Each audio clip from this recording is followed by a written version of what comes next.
Aquella mañana del 12 de enero de 1888 comenzó con un sol mentiroso. El cielo sobre Custer County, Nebraska, era de un azul engañoso, casi tierno, y el aire olía a tierra húmeda y a pasto recién descongelado. Los niños salieron a jugar sin abrigo.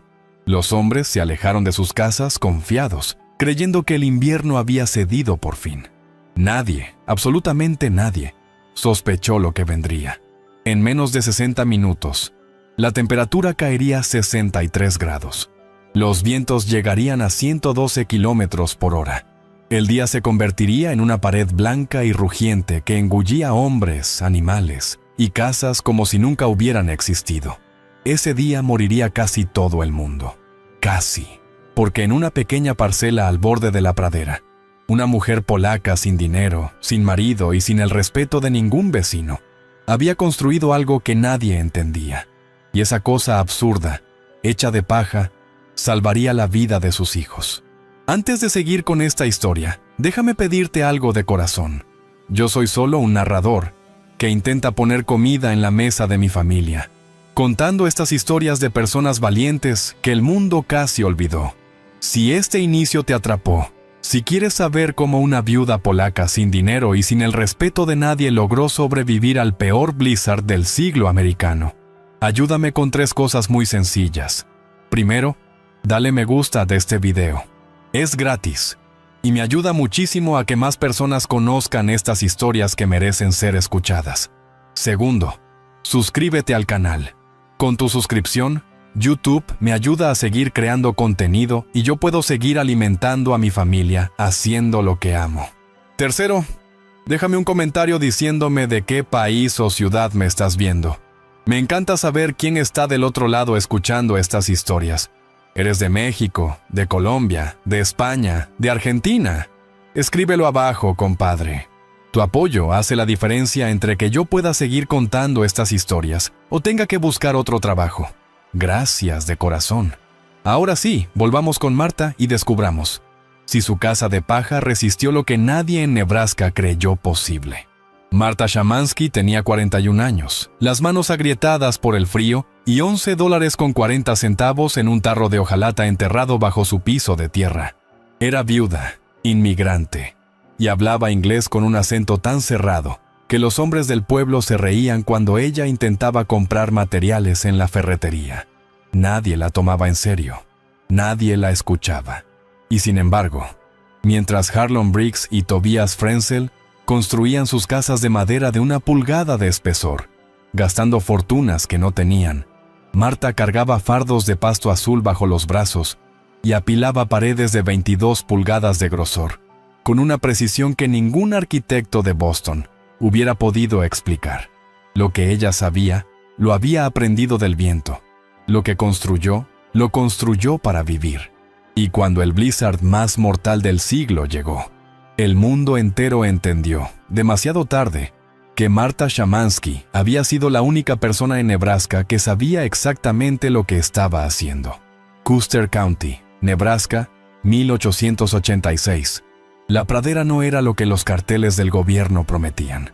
Los folletos repartidos en los puertos de Nueva York mostraban campos dorados, cielos limpios y tierras generosas esperando manos trabajadoras.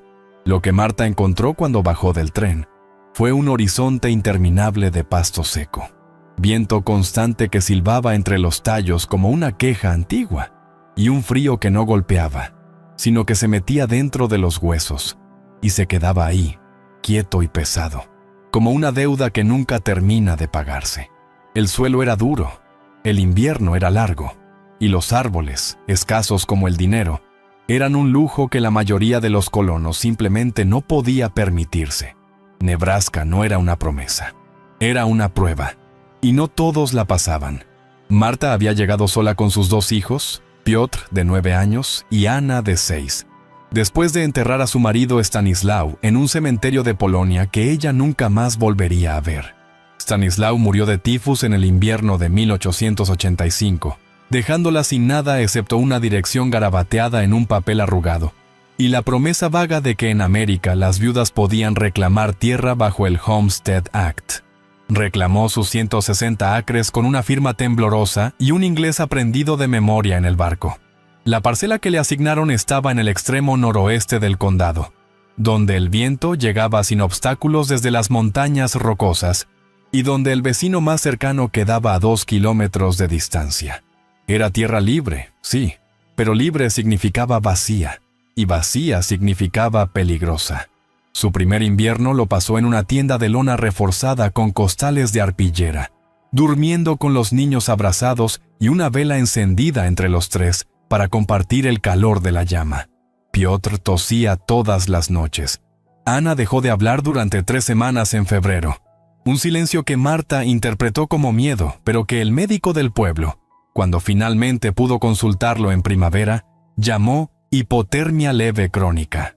Su hija había estado congelándose despacio, noche tras noche, y ella no había podido hacer nada. Ese momento, esa revelación dicha en voz baja por un hombre con bigote gris detrás de un escritorio de roble, fue la herida que nunca se cerró del todo.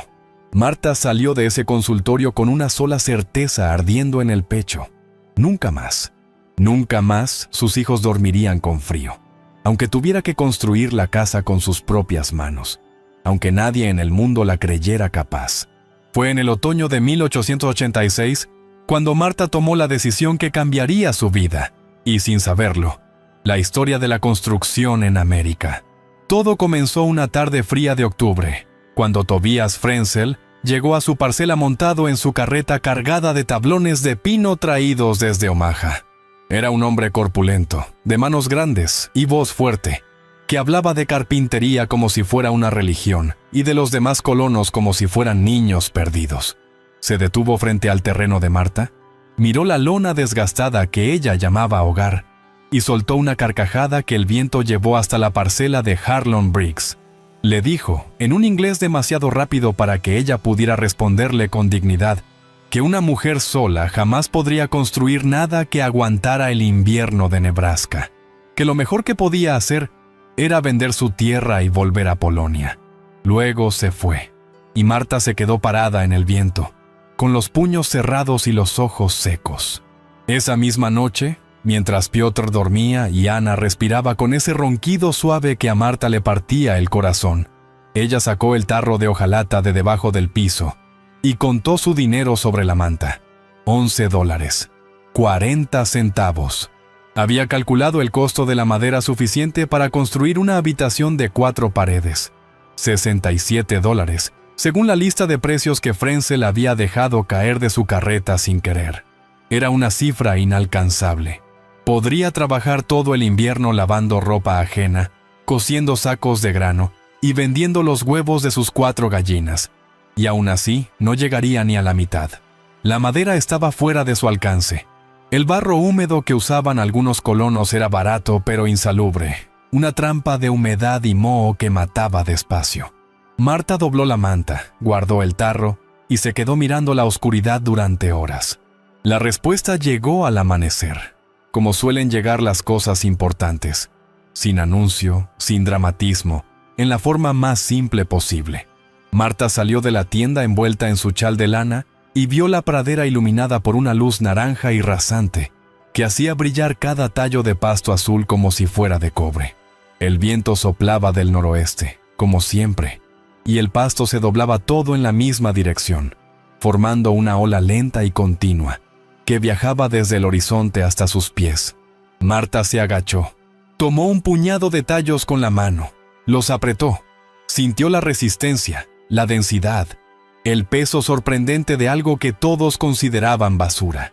Y en ese momento, con las rodillas en la tierra fría y el sol apenas naciendo sobre la pradera, entendió algo que ningún carpintero de Nebraska había entendido todavía. El pasto azul no era un obstáculo, era un material de construcción, el mejor que tenía, y era gratuito. Durante las semanas siguientes, Marta observó, midió y experimentó con una metodología que ningún vecino hubiera llamado ciencia, pero que en esencia lo era. Recogió fardos de pasto seco caídos de las carretas de los granjeros, ató manojos con alambre recuperado de una cerca rota y construyó pequeñas maquetas de paredes con diferentes grosores sobre su mesa de madera astillada. Luego colocó una vela encendida de un lado y puso su mano del otro, midiendo cuánto calor pasaba a través del material. Con 22 pulgadas de pasto compactado, la mano no sentía nada, absolutamente nada. La llama ardía de un lado y del otro había silencio térmico. Marta no conocía la palabra aislamiento, no sabía qué era un coeficiente R, pero sabía exactamente lo que estaba viendo. Esa pared de paja era más caliente que cualquier casa de madera en todo el condado, y costaba $3.20 en materiales recuperados y herramientas prestadas. Esa noche, por primera vez en meses, Marta durmió sin pesadillas. La construcción comenzó un lunes de noviembre con el cielo color ceniza y el aliento de Marta visible en el aire frío de la mañana. Piotr, con sus 9 años y sus hombros flacos, cargaba los fardos desde la pradera hasta el terreno marcado con estacas de madera. Ana, demasiado pequeña para cargar, sostenía la cuerda de medición con sus dedos enrojecidos y no soltaba aunque le doliera. Marta había trazado el plano de la casa en un papel de estraza con un carbón quemado. 4 habitaciones, paredes de 22 pulgadas, techo inclinado a 52 grados. Y algo más, algo que ningún vecino entendería hasta meses después. La casa estaba girada 17 grados fuera de la cuadrícula estándar, orientada de tal manera que el viento del noroeste la rozara de costado en lugar de golpearla de frente. Marta lo había calculado observando cómo el pasto se doblaba. La pradera misma le había enseñado la geometría de la supervivencia. Harlon Briggs apareció el tercer día, montado en su caballo ruano y con el sombrero echado hacia atrás, con esa familiaridad de hombre que cree que todo le pertenece. Briggs era el colono más antiguo de la zona, con 12 años en Nebraska, y una voz de autoridad que los demás hombres del condado escuchaban sin cuestionar. Se quedó observando a Marta durante un largo momento, con los brazos cruzados sobre el pecho y una sonrisa lenta que no era amable. Le preguntó, en voz alta, y para que los otros pudieran escuchar, si pensaba construir un establo o una casa. Le dijo que la paja se pudría, que los ratones la invadirían, que el primer viento fuerte la derribaría como un castillo de naipes. Marta no respondió. Siguió apilando fardos con la misma cadencia paciente de quien no necesita el permiso de nadie para existir. Briggs esperó una respuesta que no llegó. Escupió en el suelo y se fue. Pero volvió. Volvió muchas veces. La primera semana trajo un problema que Marta no había anticipado completamente: el peso. Los fardos de pasto compactado eran más pesados de lo que sus cálculos iniciales habían contemplado, y la estructura requería que las hileras superiores se colocaran a una altura que ella sola no podía alcanzar. Piotr era demasiado pequeño para sostener el peso desde abajo, mientras ella empujaba desde arriba. Pasaron 2 días completos intentando resolver el problema con una rampa improvisada de tablas inclinadas, un sistema que funcionaba apenas y que costó a Marta una uña arrancada del pulgar derecho y una contusión en el hombro izquierdo que la hizo dormir de lado durante una semana. Nadie vino a ayudar. Ningún vecino ofreció sus manos. Marta aprendió a trabajar con el dolor como compañero silencioso, algo que ya conocía de antes, desde Polonia, desde los años de hambre y de frío que había decidido no recordar pero que su cuerpo nunca olvidó. Fue Samuel Okafor quien finalmente apareció con sus manos grandes y su silencio respetuoso una tarde de la segunda semana.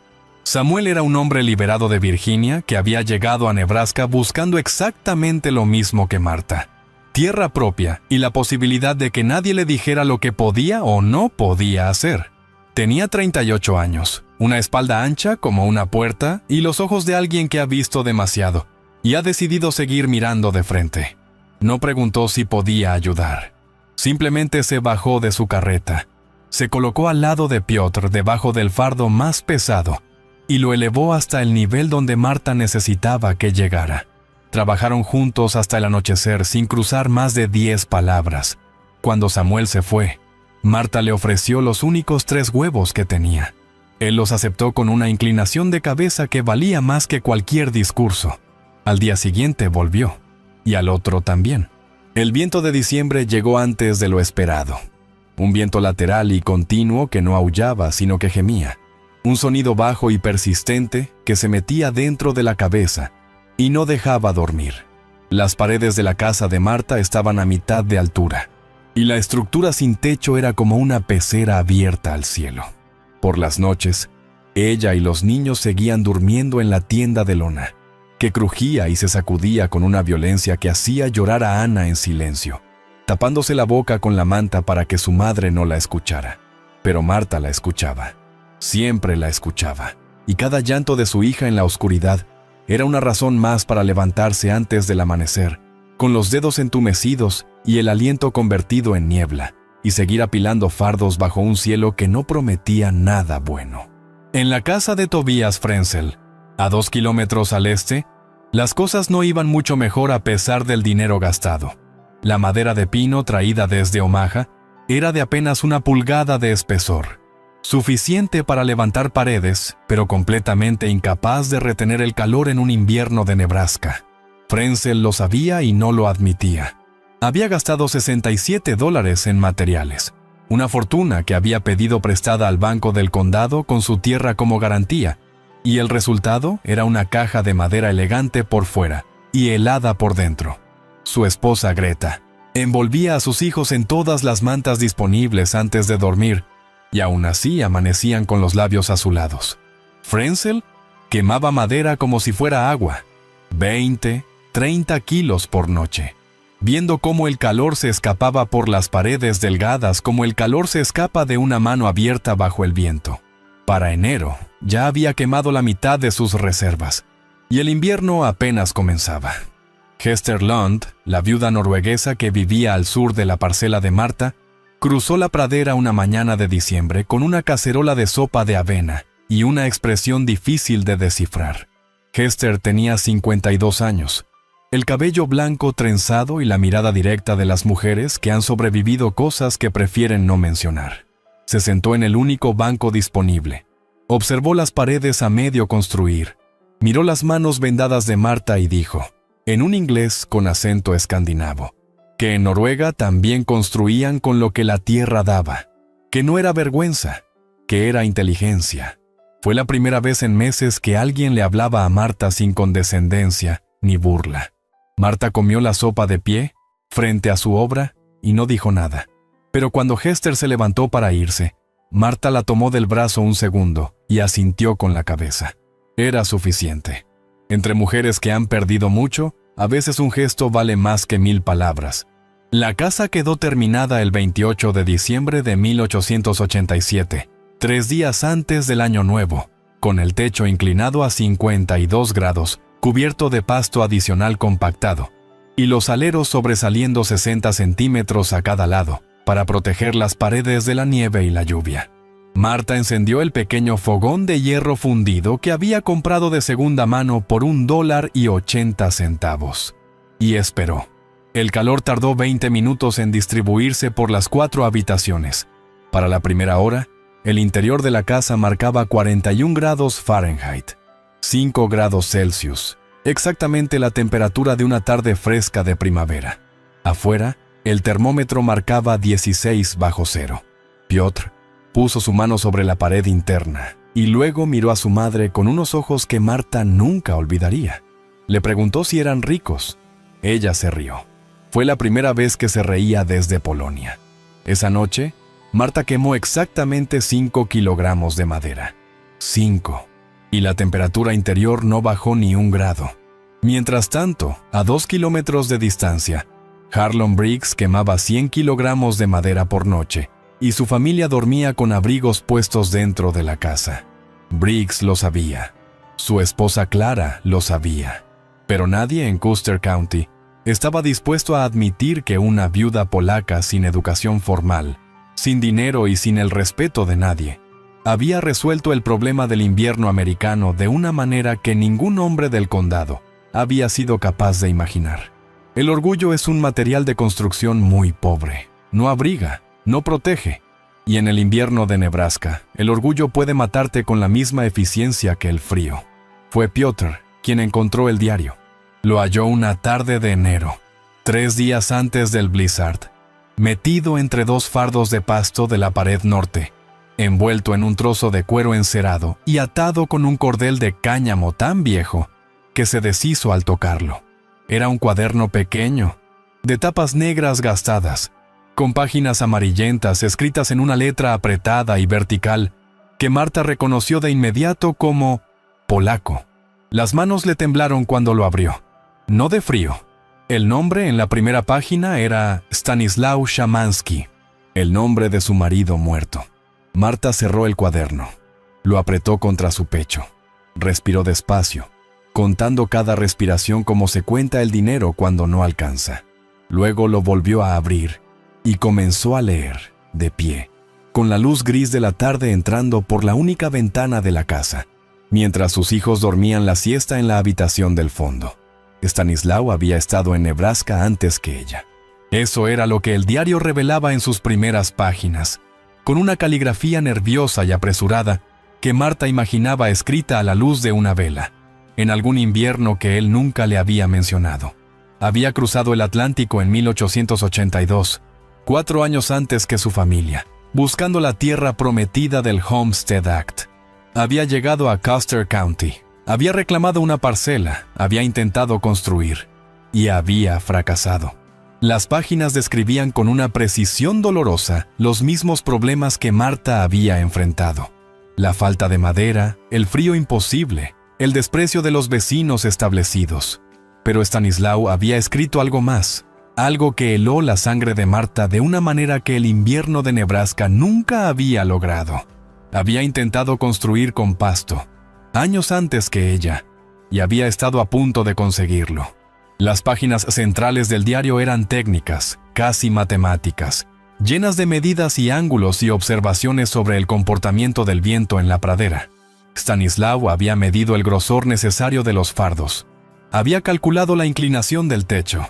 Había dibujado, con un lápiz desgastado hasta el hueso, el mismo ángulo de 17 grados que Marta había descubierto observando el pasto doblarse bajo el viento. Las conclusiones de su marido muerto y las suyas propias eran idénticas, surgidas de la misma pradera, del mismo viento, de la misma desesperación. Stanisław había llegado hasta ahí, hasta el borde de la solución, y luego el tifus lo había detenido. Había muerto en Polonia sin saber que su viuda cruzaría el océano, y terminaría, sin saberlo, el trabajo que él había comenzado. La casa de Marta no era solo suya, era de los dos, siempre lo había sido. La última página del diario tenía una sola línea, escrita con una presión diferente, más firme, como si Stanisław hubiera querido asegurarse de que esa frase resistiera el tiempo.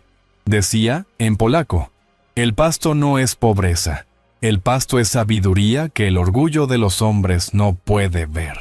Marta leyó esa frase 3 veces.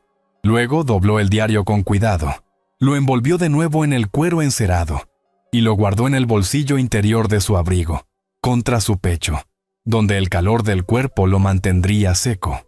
Afuera, el viento había cambiado de dirección. Era una variación pequeña, casi imperceptible, pero Marta la sintió porque llevaba meses aprendiendo a leer el viento como otros leen libros. Algo estaba cambiando en el cielo de Nebraska. Algo grande se aproximaba desde el noroeste. Y esta vez, por primera vez en su vida, Marta Szamański no tenía miedo. La mañana del 12 de enero de 1888 amaneció con una crueldad particular que solo la naturaleza es capaz de ejercer.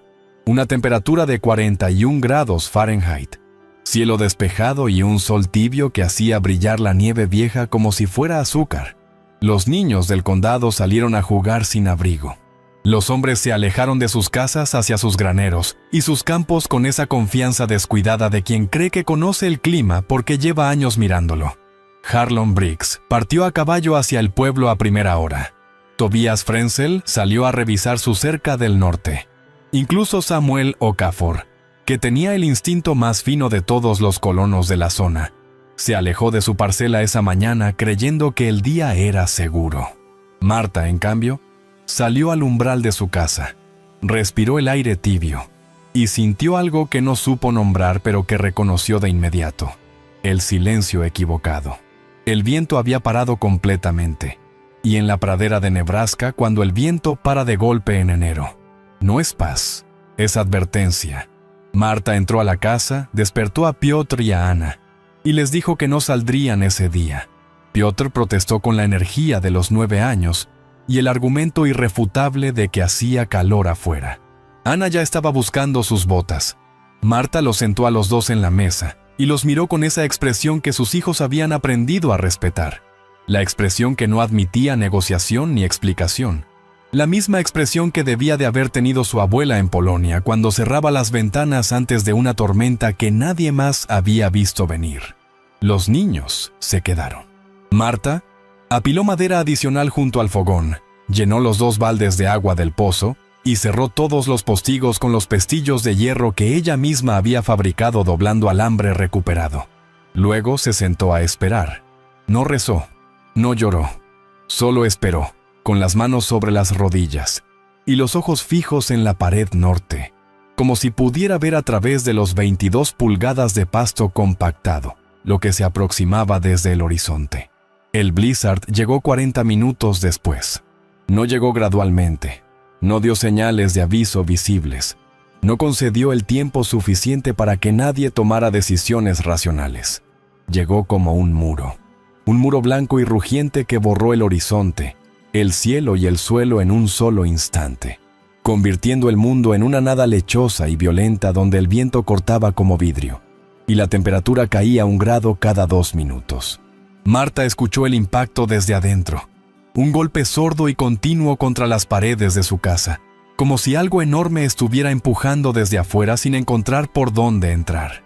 La estructura no crujió, no vibró. Las 22 pulgadas de pasto compactado absorbían el golpe del viento con la misma indiferencia con que la tierra absorbe la lluvia. Piotr se aferró al brazo de su madre.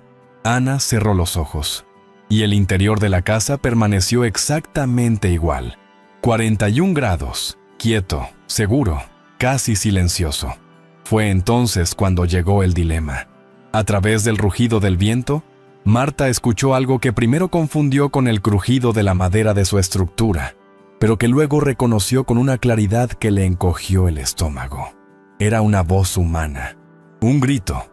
Venía del noroeste, de la dirección de la parcela de Harlon Briggs, y era el tipo de grito que no pide ayuda con palabras, sino con el tono, ese tono agudo y desesperado que el cuerpo produce cuando la mente ya ha entendido que está en peligro real. Marta se levantó, caminó hasta la puerta, puso la mano en el pestillo y se detuvo. Abrir esa puerta significaba enfrentar un viento de 112 kilómetros por hora y una temperatura que había caído ya a 20 bajo cero. Significaba arriesgar su propia vida. Significaba dejar a sus hijos solos en la casa. Y la voz que gritaba afuera era la de Harlon Briggs, el mismo hombre que la había humillado, que había reído de su casa de paja, que había escupido en el suelo frente a ella sin ninguna vergüenza. Marta pensó en todo eso en el tiempo que tardó en respirar 3 veces. Pensó en las burlas. Pensó en la carcajada de Frenzel. Pensó en los meses de trabajo solitario, de manos agrietadas, de noches sin dormir. Pensó en el diario de Stanislaw guardado contra su pecho y en la frase que su marido había escrito antes de morir.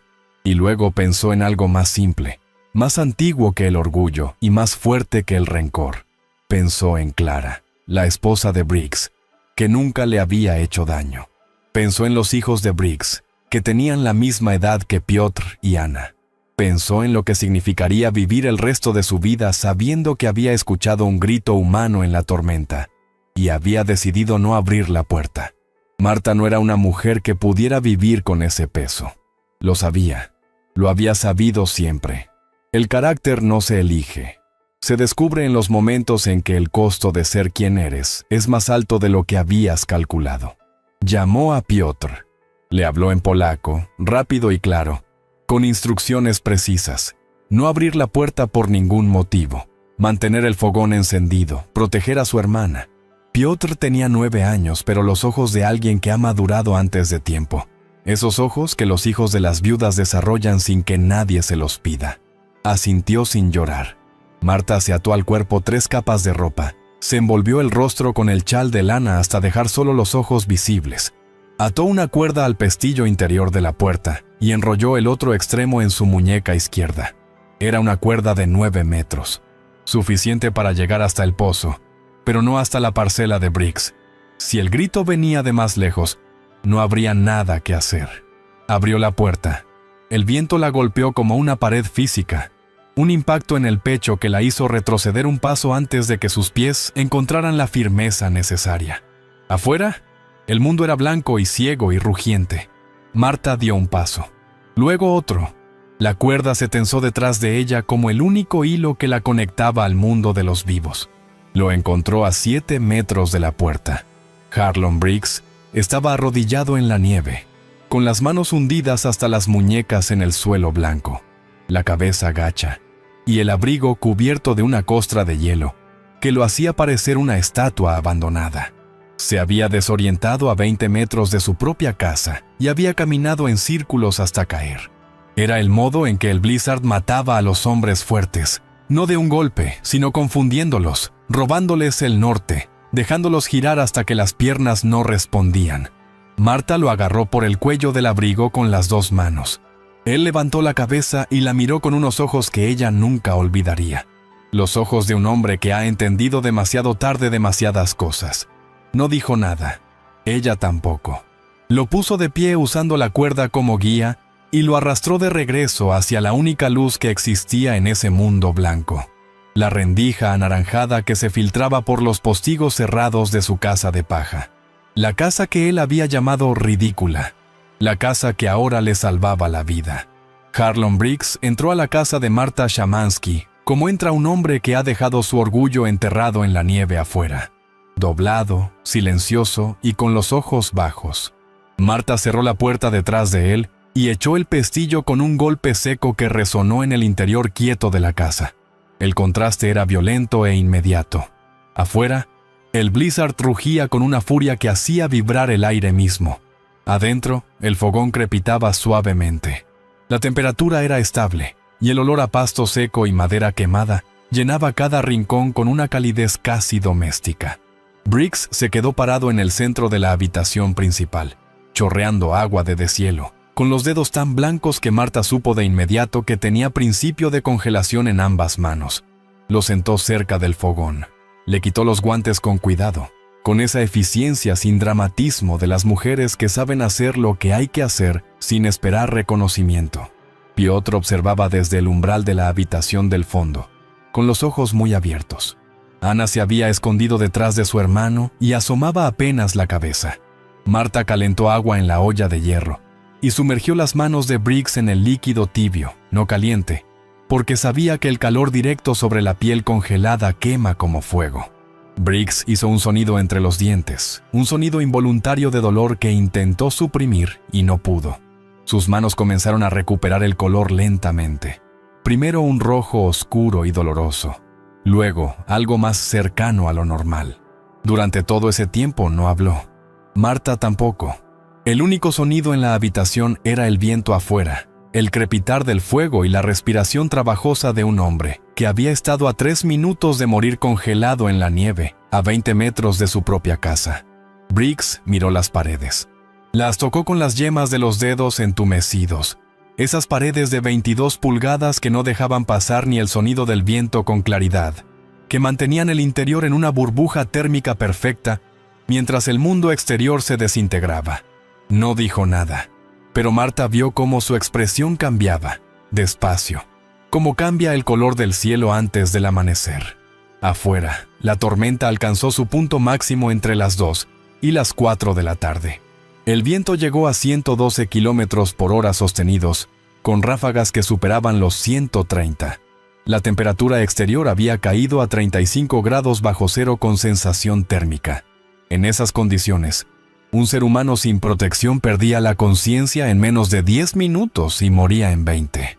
Marta lo sabía porque había calculado ese número el otoño anterior, no por morbosidad, sino porque conocer el margen exacto entre la vida y la muerte le parecía información necesaria para una mujer que vivía sola con 2 hijos en la pradera de Nebraska. Dentro de su casa, el termómetro de alcohol que colgaba de la viga central marcaba 40 grados Fahrenheit, 4 grados Celsius. Una diferencia de 75 grados entre el interior y el exterior, sostenida por 22 pulgadas de pasto compactado y la geometría correcta de un techo inclinado. Marta había quemado apenas 3 kilogramos de madera hasta ese momento.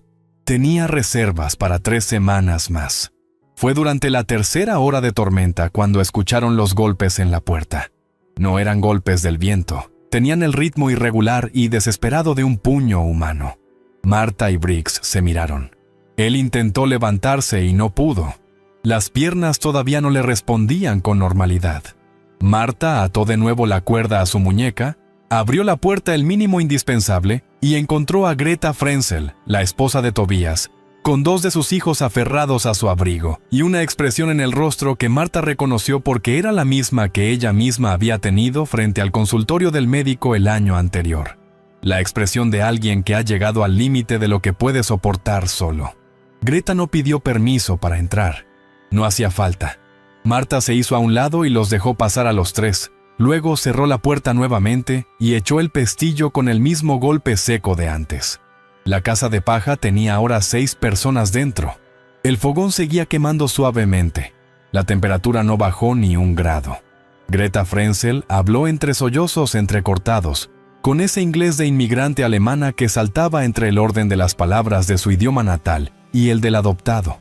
Su casa, la elegante casa de madera de 1 pulgada que Tobias había construido con $67 de deuda bancaria, estaba fallando.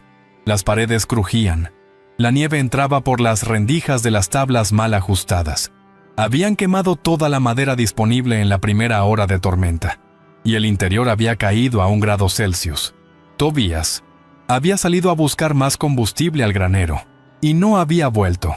Greta esperó media hora, luego 1 hora, y cuando los labios de sus hijos comenzaron a azularse, tomó a los 2 pequeños de la mano y salió a la tormenta buscando la única luz que podía ver desde su ventana, la rendija anaranjada de la casa de Marta.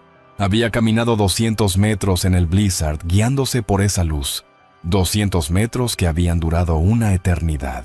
Marta envió a Piotr a buscar las mantas extra del armario del fondo y cubrió a los hijos de Greta con una eficiencia materna que no distinguía entre los hijos propios y los ajenos.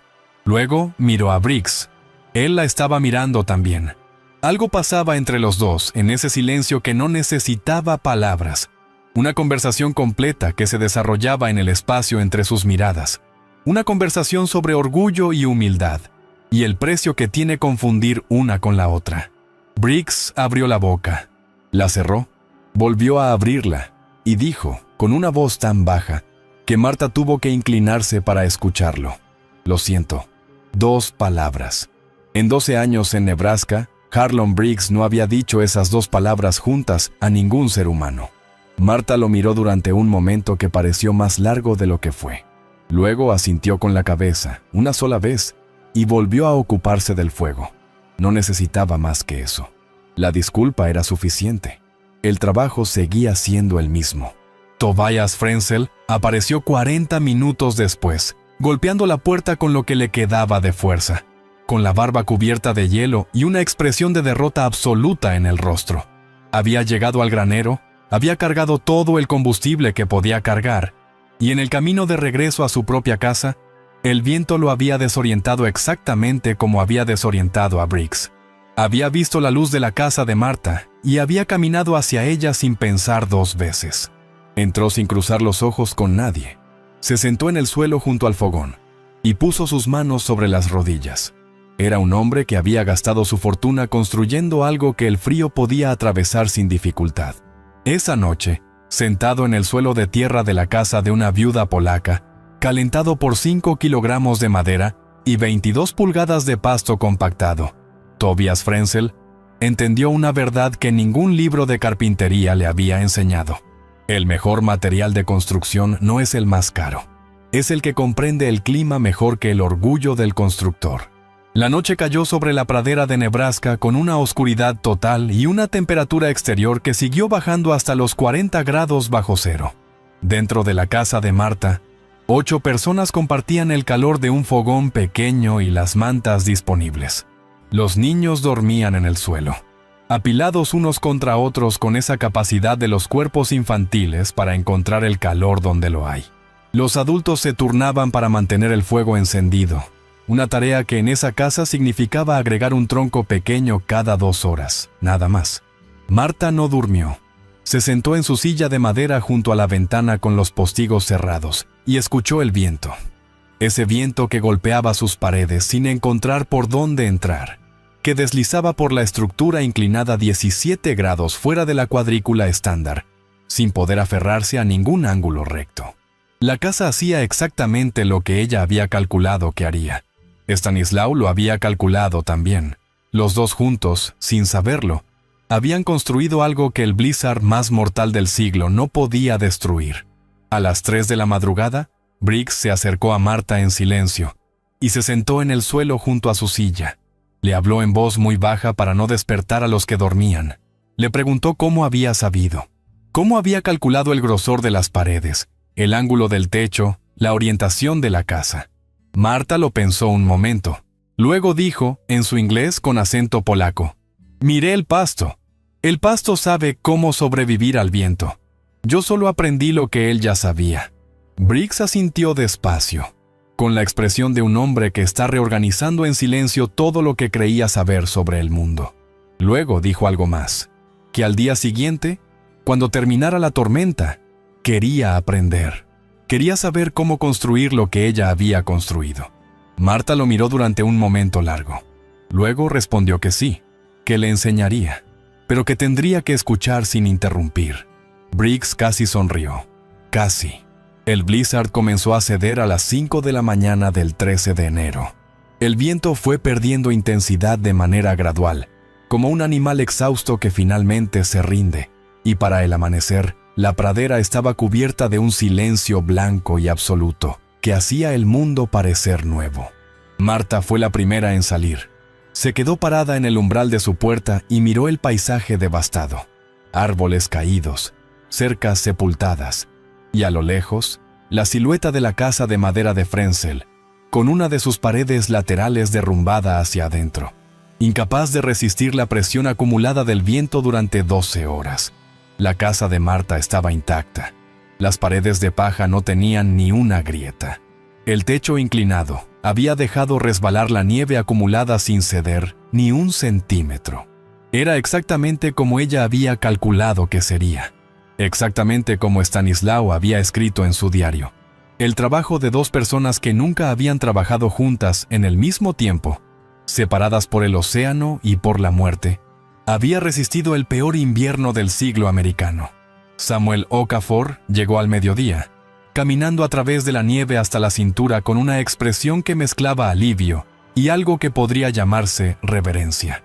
Había sobrevivido el blizzard refugiado en su granero, apretado contra el flanco de su caballo por calor animal, y había pasado la noche entera pensando en la casa de Marta, preguntándose si estaría en pie.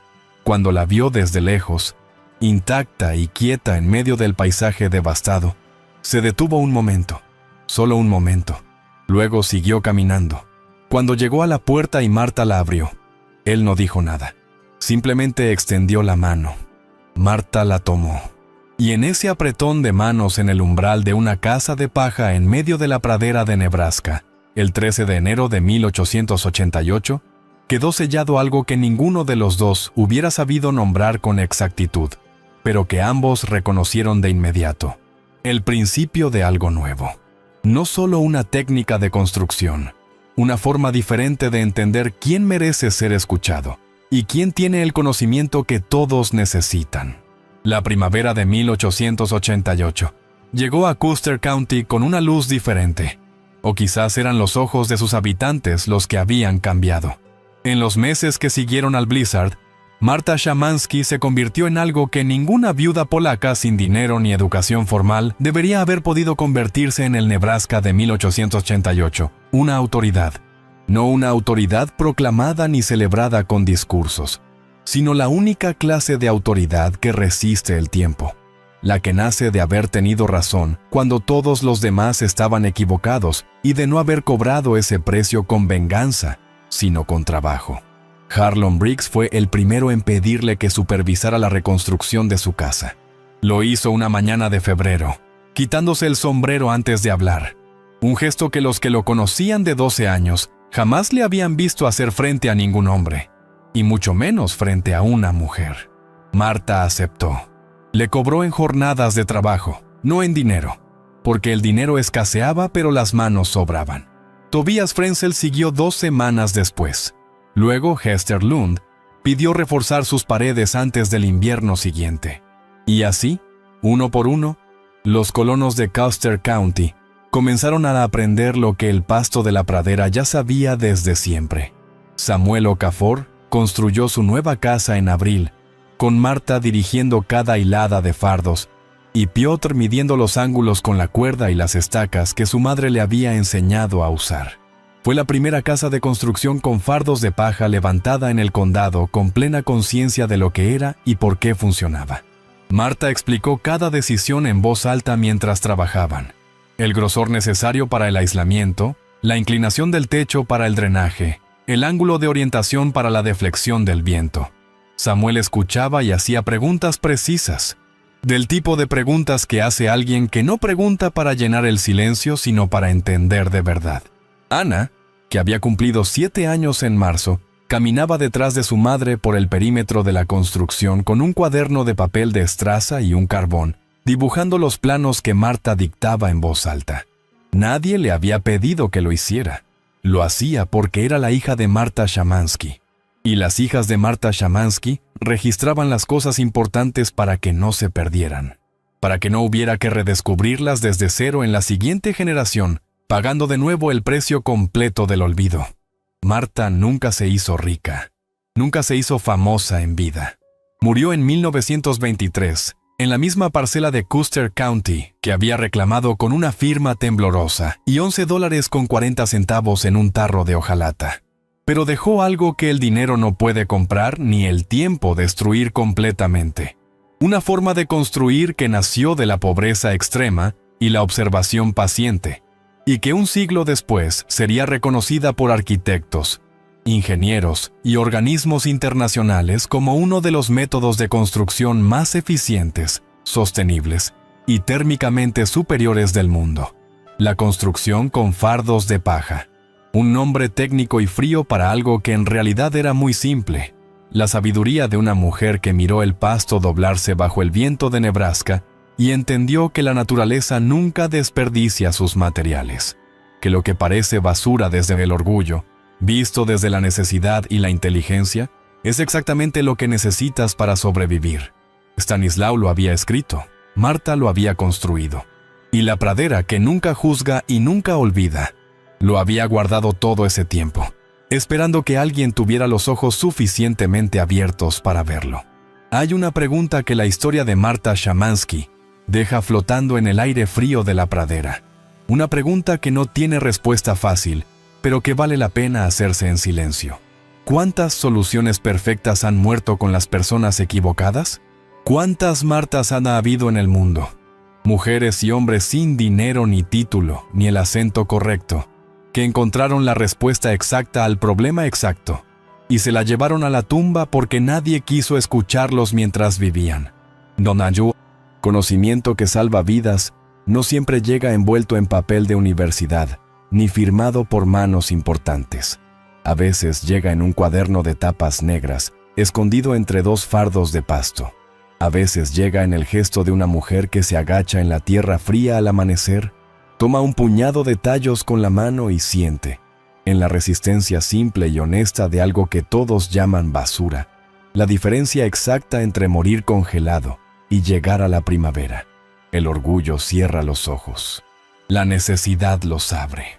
Y Marta Shamansky, con $11.40 y la memoria de un marido muerto guardada contra el pecho, mantuvo los suyos abiertos cuando todo el mundo a su alrededor prefería no ver. La casa de paja sigue en pie en la memoria de quienes conocen su historia, aunque el viento de Nebraska hace mucho tiempo borró sus paredes físicas de la pradera. Lo que permanece es más resistente que cualquier material de construcción. La certeza de que el conocimiento verdadero no tiene idioma, no tiene género, no tiene el color de la piel ni el acento del que lo pronuncia. Tiene solamente la prueba silenciosa de los resultados. Afuera, el blizzard más mortal del siglo rugió durante 12 horas y mató a 200 personas en 3 estados. Adentro, en una casa que nadie había querido respetar, 8 personas durmieron protegidas por 22 pulgadas de pasto compactado, y la geometría paciente de una mujer que aprendió de la pradera lo que la pradera llevaba siglos intentando enseñar. Marta Shamansky no pidió permiso para saber lo que sabía. No esperó que nadie le creyera para construir lo que construyó. Simplemente miró el mundo con los ojos abiertos. Entendió sus leyes más profundas y levantó sus paredes. Eso es todo. Y eso, en el invierno de 1888, en el Nebraska de los colonos, y el frío imposible, fue exactamente suficiente para cambiar todo.